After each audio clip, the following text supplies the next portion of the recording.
যা যা না। ও পাখি তোর যন্ত্রণা আর তো প্রাণে সই না।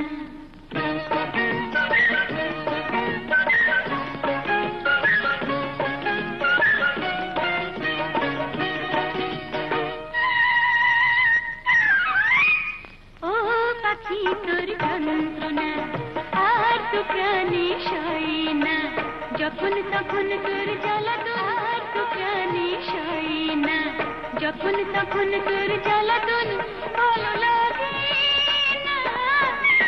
ও পাখি তোর যন্ত্রণা আর তো প্রাণে সই না।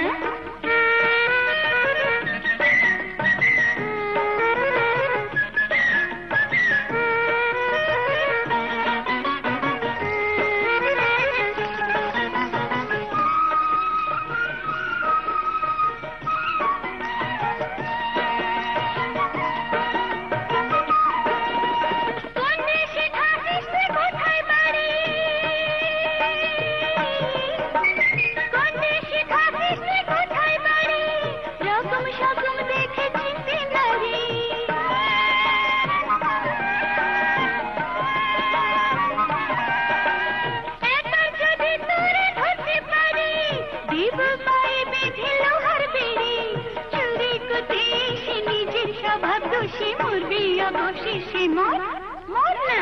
চুরি করতে এসে নিজের স্বভাব দোষী মুরবি অবশেষে কেন করিস তবু মন্ত্রণা। নিজের স্বভাব দোষী মুরবি অবশেষে কেন করিস তবু মন্ত্রণা।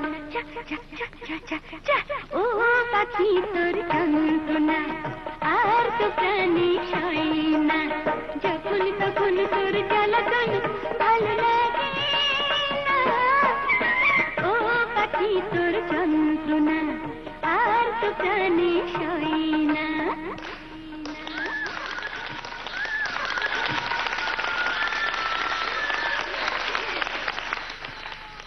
এখনো পাখিটা তোমার পিছু ছাড়েনি না? না। Very good. আসলে তুমি অনেক সুইট তো, এই জন্য তোমাকে ছেড়ে যেতে পারছে না। সোহেল ভাই, মানে অনন্যার কাছে না ঈশান থাকতে পারলাম না। মানে ওর কথার সাথে গানের সাথে মানে ওর হাত চোখ কান মুখ পা মানে একই সাথে একই ভাবে সমান তালে গেছে।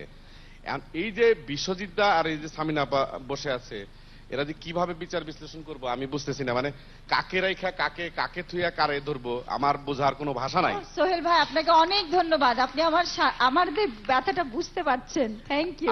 আমি তো আমি কি বলবো, মানে আমার বলার কোনো কিছু নাই। মানে ও যা করলো মানে কি বলবো, মানে ফাটায় যেমনি দেয় ওইরকম দিছে আর কি। অনেক ধন্যবাদ সোহেল ভাই।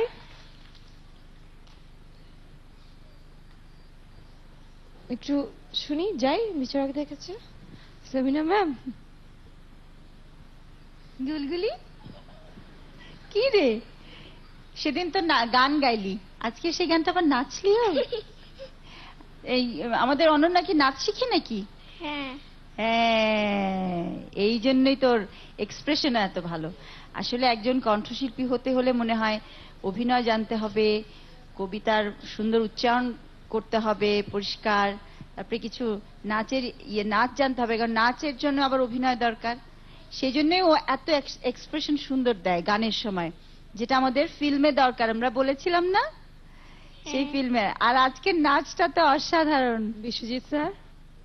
আমি কবিতা পর্যন্ত ছিলাম, তারপরে পর্যবেক্ষণ পর্যন্ত ছিলাম, অনুকরণ পর্যন্ত ছিলাম। সোমাপা আর একটা কথা অ্যাড করালো, নাচও জানলে ভালো। আমি নাচ শিখতে হবে আমার। তুমি কোথায় শিখো নাচ? শেষ বয়সে নাচ শিখি। আপনি কি জানেন যে আমি ছোটবেলায় নাচতামও? সেটাই এখন আমি